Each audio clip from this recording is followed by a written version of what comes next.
How to create group chat on TikTok.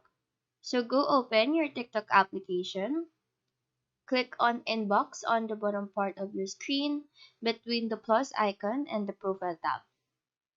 You will then be directed to this page.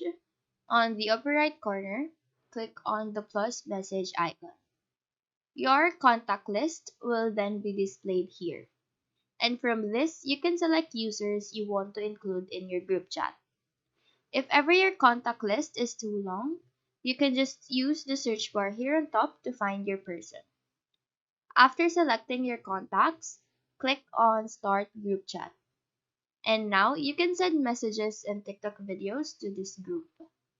If ever you want to change the group name and access your group chat settings, click here on the three dots on the upper right corner and a bunch of settings will appear.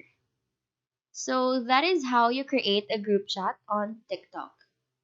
Do let us know if this video helped you out, and if you have any questions, feel free to drop them down below. Thank you for watching and have a great day.